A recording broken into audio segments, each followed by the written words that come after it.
Hi, this is Stuart Weems, and welcome to the Investopoly podcast. My goal is to share easy to understand evidence-based holistic insights to help you master the game of building wealth. Final reminder of the YouTube live event tonight at 7 p.m. If you want to watch that, just register. Link is in the show notes.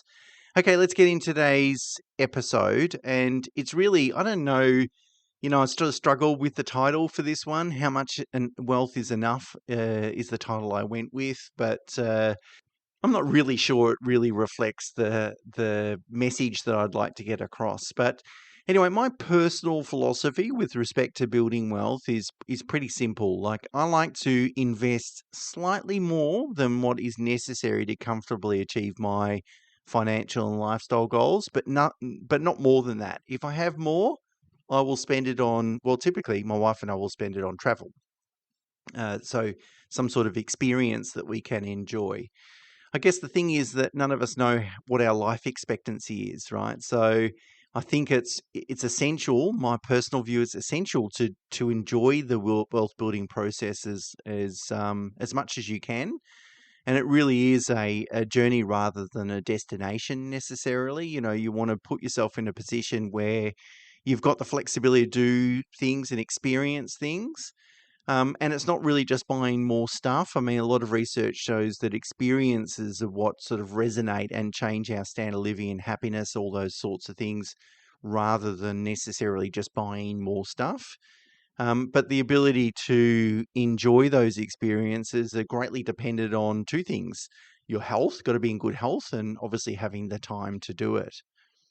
So really then the way I think about it is, okay, I need to build enough wealth so that I can enjoy a comfortable retirement, so that I've got money to donate, leave to charities, I can help kids, pass on, some wealth to our two children. But anything above that, I should really spend on enjoying today or this year, improving the enjoyment rather than necessarily just investing it and having more assets than really I need, or that my beneficiaries will really need. And what I wanted to do is sort of talk through how you might think about this, and certainly how I think about it, both for my clients and for myself, because I think one of the key roles that a financial advisor should be able to help their clients with is to make sure that they don't end up in their 80s regretting not spending more money in their 60s. And I think that would be a real shame to, end up and say, look, I've got way more money than I'll ever need. It's a shame I didn't take the option to, enjoy life more, slow down, get into retirement, start retirement or reduce working hours, do all those sorts of things that they could have done many years ago. Okay, so I'm going to talk about some of these things, and they're not in any particular order. I mean, the first thing we want to think about then is investment properties. A lot of people listening to this podcast and people that read my blogs, my clients, tend to be heavily invested in property, or at least have some property investments.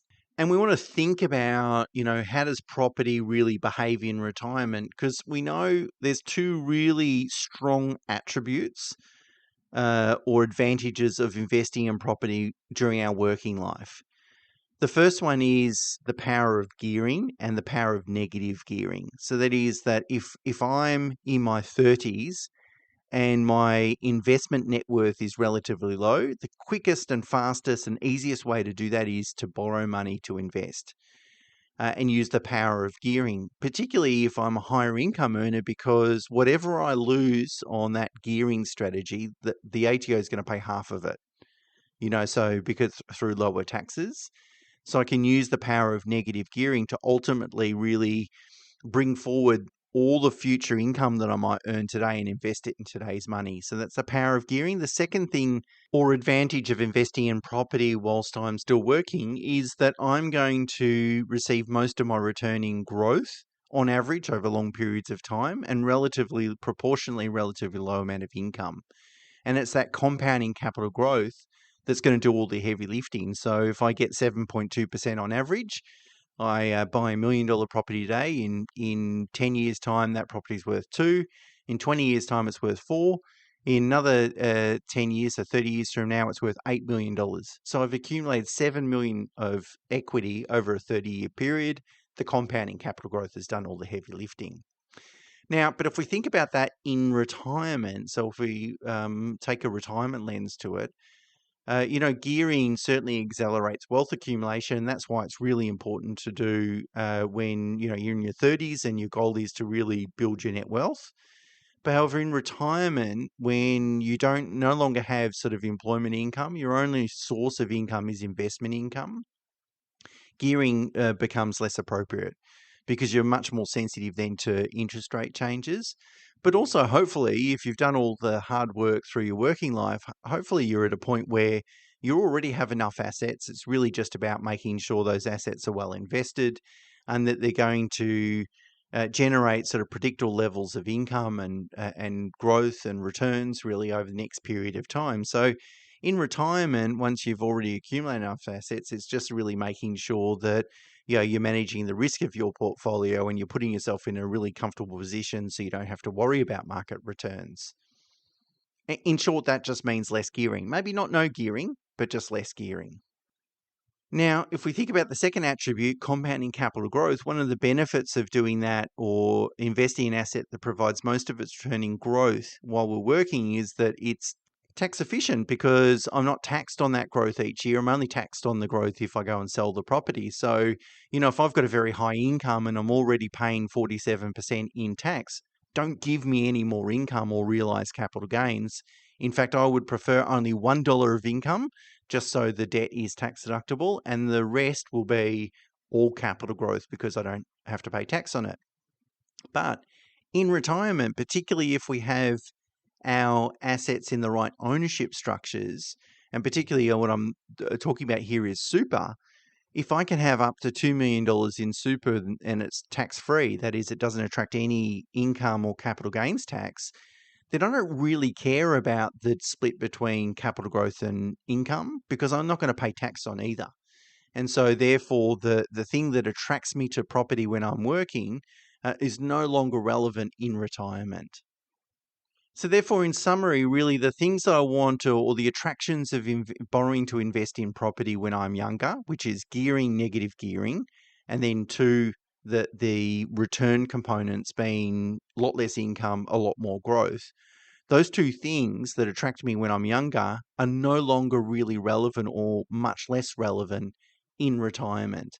And therefore, we want to then think about what does our asset allocation look like as a result of that.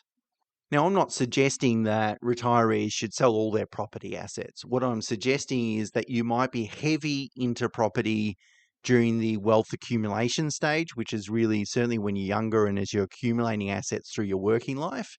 But then as you transition into retirement, I'm not saying you want no property, but maybe the argument is you want less property. You still want some diversification, I think. There's benefits associated with that, lower volatility, all those sorts of things. But it makes us really think carefully about, what are some of the attributes of property that I'm attracted to when I'm working? We've got to realize that if we're looking at wealth appropriately and holistically, those things start to evaporate. Now, that brings me nicely into really talking about ownership structures and in particular superannuation. And really what you want to try and do is make sure that whatever wealth you have is owned tax effectively. Now, individuals, as of 1 July 2025, this year, 1 July, individuals will be able to have up to $2 million in super without paying any tax on income and capital gains. And of course, any pensions you draw from that super balance will also be tax-free. So if you expect to have less than $2 million per person in investment assets by the time you retire, the goal really should be probably for you to get most of those assets into super. And again, that's why I wanted to talk about property, because I'm going to sort of tie it all up together at the end. But it's also important to note that the transfer balance cap, so the transfer balance cap is a term used to describe the amount of wealth that you can have inside super, is indexed each year, but it's indexed in 100,000 increments, so it doesn't change each year. It just means that the amount that you'll be able to put into super tax-free will increase each year. So as I said, 1 July it increases from $1.9 to $2 million. by 1 July 2035, so another 10 years, it'll likely be about $2.5 million. And 1 July 2045, so 20 years' time, that transfer balance cap is likely to be $3.2 million. Now, just as a side note, and it's been well documented and talked about more recently, particularly as a result of the recent federal election, that the Section 296 tax, which is this tax on unrealised gains for people that have more than $3 million in super, that cap is proposed not to be indexed. So in 20 years' time, the transfer balance cap, which is the amount you can have inside super that doesn't attract any tax, will be 3.2 or could be 3.2. But that's going to conflict with the Section 296 tax. Now, of course, a lot can change over the next 20 years, and I'm sure, and if there's one thing that's certain, it will change over the next 20 years. It's almost certain to be indexed, that $3 million 296 cap. I'm pretty sure otherwise it'll start catching too many people and people will lose faith in the superannuation system. And it's really, the proposal around this tax is really to, catch the people that have a huge amount of wealth inside super. And, I don't think anyone's going to suggest that it's not fair that they don't pay a little bit more tax than the average Australian. So the point is, I guess what I'm saying is that you need to think about how much wealth do you expect to have by the time you reach retirement age? And how does that compare to the transfer balance cap today and what it could be in that period of time? So if you're 10 years away from retirement, as I said, I'm predicting that we can have like $2.5 million per person, so $5 million in total. If I project that I'm going to have $4 million of investment assets and I'm going to retire in 10 years' time, then really one of my key strategies in order to minimize tax would be how can I get as much of that wealth into super? And if most of that wealth at the moment is held in property, and I've already spoken about the fact that we want lower level of gearing, and gearing is one of the attractions to property. And if we're going to have a really tax effective structure, we don't really care about components of return. Then what's that telling me is that, well, maybe I should divest of property over the period of time. And I'm not saying you do that now, but maybe you do that when you are retired. But you need to have a strategy on how you're going to move that money into super. Because if you're going to have less than $5 million then I'd argue most of that or all of that should be in super. And also this goes to you sort of working out whether I'm going to have surplus assets too. I'm going to come to that in a second, because that's the whole point, right? Is what we want to do is make sure that we're building enough wealth to meet our goals, that wealth is in a tax effective structure. So I'm going to minimize taxes not only now, but also in retirement. And then that'll inform me about whether I'm going to have surplus assets. If I'm going to have surplus assets, then maybe I should go on another holiday next year, for example. Now, you don't need to have all your assets inside super. It is economical to have some assets outside of super. So an individual can earn up to $45,000, and on average, the average tax rate is going to be about 11%. So it's not zero. It's not as good as inside super. Of course, if you want zero tax rate, you can have up to $20,000 of income. But what I'm saying is that you don't need to kill yourself to try and get all that money inside super, every last dollar. You can still maintain some relative tax efficiency by having money outside super. So assuming a 7% return, and if I can earn $45,000 in my personal name in retirement, I'm only going to pay 11% in tax. That's not a big deal. And assuming 7% return means I can hold around $600,000 worth of investments in my personal name, and it's still relatively tax effective. So really, if I'm retired today, I want the first $2 million inside super, because that's a transfer balance cap. The next 600,000 of wealth can be in my personal name. So that takes me to 2.6 million. If I have any wealth beyond that, then I probably put it in entities like a family trust or a company. But hopefully that sort of paints a picture and helps you understand kind of where you're holding your wealth today and how will that change over time, and whether you need to put in place a plan to make sure that you're able to eventually achieve the most optimal and tax effective ownership structures by the time you get into retirement, or at least relatively soon after you start retirement. So, of course, to work out whether you will have surplus assets, you first need to kind of work out how much do you want to spend in retirement. And then once you answer that question, you'll be able to kind of reverse engineer it, if you like. You can work out, okay, what is the balance then do I need by age 60? I'm going to say age 60 today, just as a, because that's when, if you're retired, you can access super. And if super is going to be, a key component in terms of ownership structure, then that seems like a good number to aim at. But of course, it could be whatever age that you determine that you want to retire at. And so what I've done is I've produced a table, and I'll go through that table in a second. But if you want to see it visually, of course, you need to look at the blog on the website. But what I've done is I've worked out that if we want to spend a certain amount, I've assumed we'll spend that amount for the first 20 years of retirement, so between ages 60 and 80. And then after 80, I've reduced the living expenses by 70%, by 30%, sorry. So it's 70% of the amount. And that way, what I'm doing is I'm providing for, maybe less travel that we would do after 80 and those sorts of things. And then what I've worked out is how much money do you need so that you eventually kind of run out of money by the time you get to age 100. In fact, in each of these scenarios, I've worked out that in today's dollars, you'd have about $200,000 less left in your investment balance. Now, of course, people by the time they get to 100 or even in their 90s, they're probably moved into some aged care facility which can be funded through the sale of the family home.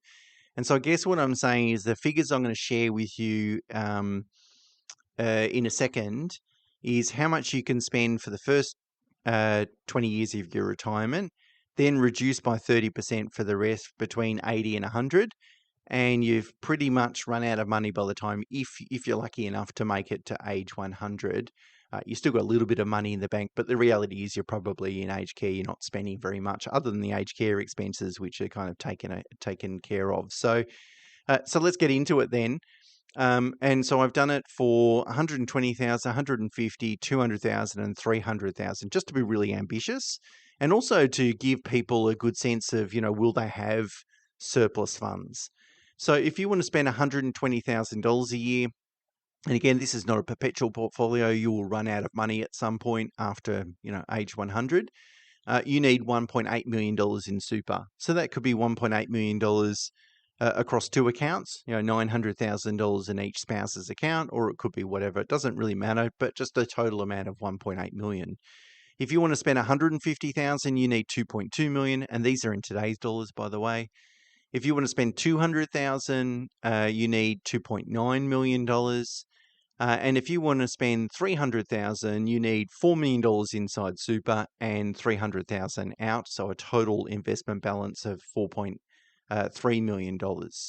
Now, this doesn't include, any money that you might like to leave to family or charity. So, of course, if you want to do that, you need to add that in addition to the numbers that I've shown you. But I guess what it's telling us is that, if I've got a client that wants to spend, say, $120,000 on general living expenses plus $80,000 on travel each year, so $200,000 in total, if I'm confident they're going to have, way more than $3 million of investment assets, then why should they invest any more than what they're planned to? So don't invest any, if we've got a plan and that plan requires us to, make certain investments each year, if we then have surplus cash flow beyond that, why shouldn't they go and spend that on improving or enhancing their current lifestyle, such as going on another holiday or enjoying a more luxurious holiday, something along those lines? Now, of course, I realize that for some people, more money won't actually change their life at all. In fact, I acknowledge there's a lot of power in living more simply and having fewer desires, and that's fine. But really, this sort of analysis is not for those people. It's for people that have really worked hard, made sacrifices, and really want to enjoy some of the fruits of their labor today and not have to wait, 20 years down the track until they're retired. It's really about giving them a sense of comfort and control over those sorts of decisions so that they know they can enjoy today without necessarily compromising their goals in the future. And this approach very, very much aligns to my personal philosophy. I want to make sure I never want to compromise my goals and my wife and my own goals, which includes a lots of different things, not only looking after ourselves and enjoying lots of fun travel and experiences and those sorts of things, but also making sure we can help our kids, also making sure that we're going to leave some money to charity and do all those sorts of things. So I want to make sure that I never compromise those things. But then if I know that those things are taken care of, why not go on another holiday this year? And I think it's one of the empowerment things that comes from, the I know from working with clients, to give them that sense of comfort. Hey, it's fine. You don't have to go back to work, or you can go and do that holiday, or we can go and buy that beach house, whatever it might be. At the end of the day, you've got to try and enjoy that journey as much as possible. Now, one of the challenges, though, in my experience is that, people that are very disciplined with saving and investing throughout most of their lives really often really struggle to shift their ideas to more spending and less saving in retirement. Now, it could be because spending more doesn't actually excite them very much, doesn't change their life. Or sometimes it's just because it's so deeply ingrained. The whole idea of saving and investing hard and doing all those sorts of things are so deeply ingrained for such a long period of time, it's difficult to change those habits. And my view is the most important thing is just to make, informed decisions. So an informed decision means that I'm not going to sit back and when I'm 80 or 90, and I don't have the health or ability or whatever to, enjoy the sort of experiences that I want to today, that I don't live with any regrets. That if I have more money in my bank than I ever need, it's not a big deal. I'm not going to regret not spending it in my 60s or 50s or 40s or whatever it might be. And I think that's the goal, is to really help people like that. Now, if my clients say, "Oh, Stuart, that's it. We don't need any more money. It's not a big deal," then that's fine. And that this sort of analysis isn't for them. But what I'd like to encourage people, listeners in this of this podcast, is to really think carefully about it and really understand, what is the end goal here. Sometimes it's a bit of a challenge building wealth, and the only way we can really keep score is net worth and value appreciation and investment returns, all those sorts of things. And it's a bit of a challenge for some people to maximize those numbers. But ultimately, what we want to do is hopefully maximize the outcome, whether that's helping people, whether it's helping charities, or whether it's improving our standard of living. Now, of course, there could be a whole bunch of people in completely the other camp. That is, that they worked out that they won't have enough money to achieve their goals and lifestyle outcomes and that sort of stuff by the time they get to retirement age. And really, a relatively small sacrifice today means we avoid a very large sacrifice later on. And so the sooner that we can start that investing process, if we can start investing in our 20s, for instance, we only have to contribute a very small amount for the next 40 years of working life to be in an incredibly comfortable position. Whereas if we wait until our 50s to begin that investment journey, of course, we've got to make much larger sacrifices. We've got to invest more significant numbers, and that's going to come at obviously a opportunity cost. And the reason for that is time really is one of the most valuable ingredients for any investment strategy. So really then the goal is, start early and start investing consistently through our 20s, 30s, maybe even most of our 40s. And then perhaps by the time we get to sort of late 40s, early 50s, hopefully we can enjoy some of the fruits of our labor, knowing that we're well on track for retirement. Now, investing is a bit of a habit, and sometimes it's a hard habit to break if you've been practicing it for many years or even many decades. However, at some stage, it's probably appropriate for most people to start spending more money on things that they enjoy, and as a result, invest less. And that's really about making sure you've got a really clear idea of what is your investment journey, how much money do you need, and therefore gives you the confidence then to make, value-based decisions about what you want to do with your surplus cash flow over the next 12 months. Some can go to improving your lifestyle, some can be invested, and you're not going to compromise on future outcomes. Okay, let's get into some listener questions. So I've got a good one. I'll keep the name anonymous because that's what they've requested. So I'll read the question. I have a question about loan structure and repayments, which you might be able to assist with. I listen to your podcast religiously, so I hope you will get to the question. Please keep my name confidential when answering. Okay, we have our principal place of residence loan, so home loan. It's $420,000. This person also has two investment loans for investment properties, one for $650,000 with $25,000 in redraw funds, and one for $450,000 with $50,000 in redraw funds. And just to explain that terminology, it means the limit, for example, for that second loan is $500,000, but the balance is $450,000, and that the borrower has access to $50,000 via redraw. So the balance is actually $450,000. Okay, the rental income from both properties goes towards paying the interest and repayments and expenses, and we cover the shortfall, which is about $1,000 a fortnight before any tax benefits from our own salary. So that's just a normal situation where they're paying for the shortfall from their own cash flow. We have two children currently finishing private schools in grade 10 and 11, and then we'll have approximately additional $35,000 to invest per annum. My aim is to reduce our non-tax deductible home loan debt as quickly as possible, thus freeing up funds for future investing. So my question is, can I legally use the buffers to cover the approximate $1,000 per fortnight shortfall and redirect these funds into the home loan to reduce the balance at a much faster rate? This would mean that the investment loans would increase in value in the short term, which we could then catch up once the children have finished school and the principal place of residence loan is paid off. Is there anything I need to be aware of with this strategy? Okay, so what this person's asking is, for example, they've got that second loan that I just spoke about, $450,000. They've got $50,000 in redraw. Let's assume that the person said that the negative cash flow is $1,000 per fortnight. Let's say it's $500 per fortnight per each property because they've got two properties. So what this person could do is redraw $500 per fortnight into the offset account, and that would soak up all the negative cash flow associated with the property. Now, of course, it means their loan would increase by $500 per fortnight. So at the end of the year, that loan's going to be the loan balance is going to be $13,000 higher than what it is today. So it rise from $450,000 to $463,000.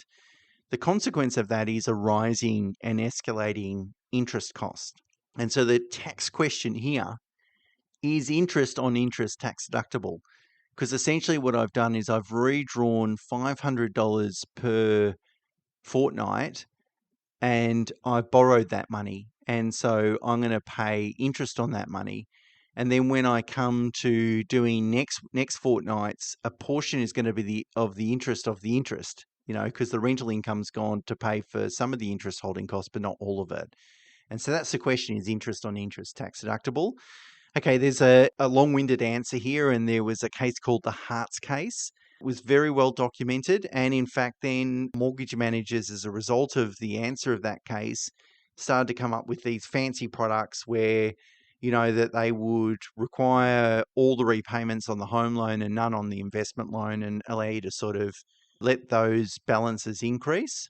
And so it's very complex. And I'm sort of loath to kind of answer the question because it's, well, firstly, I can't, even if to be honest, as the law stands, if I recorded an episode to say this is how you should structure your loans, the ATO would come to my office and say I'm running a tax scheme. So I'm not actually allowed to talk about it, but I can certainly answer this person's question. The answer is yes, you could do it. The answer, though, is if all you're doing it is to obtain a tax benefit, then no, because that's going to be Part 4A, which is the anti-avoidance provisions. I wouldn't do it as a long-term solution, because what you don't want to do is borrow the shortfall, the negative gearing, because you could potentially get in a situation, particularly if your property prices aren't changing, the values of your investment properties aren't changing, you could get into a negative equity position. And I think the traditional way of servicing loans through income rather than borrowing is just a better, less risky way of dealing with it. But for this this listener, their cash flow position is going to change a lot over the next couple of years. So they're only going to do it for a couple of years. I think it's fine. Now, the ATO can't tell you what to do with your cash flow. So if I decide to put all my spare cash flow into the home loan, and then I've got these repayments to make, then my only answer is to redraw against those loans. So that would be my answer in terms of, if the ATO came knocking, that's why I'm doing it. It's not to obtain a tax benefits. It's just I would prefer to put all my surplus cash flow into my home loan. But it's not something that I would be heavily promoting or suggesting that people go out and do, and certainly not as a way of affording to, invest in property, have their cake and eat it too. Like, think, oh, well, I'll just borrow all the negative cash flow and I don't have to make any compromises in my standard of living. I can go on holidays and do all that sort of stuff. That's definitely misusing it. In this situation, this person understands their cash flow is going to change a lot in the next couple of years, and it's not an uncommon situation.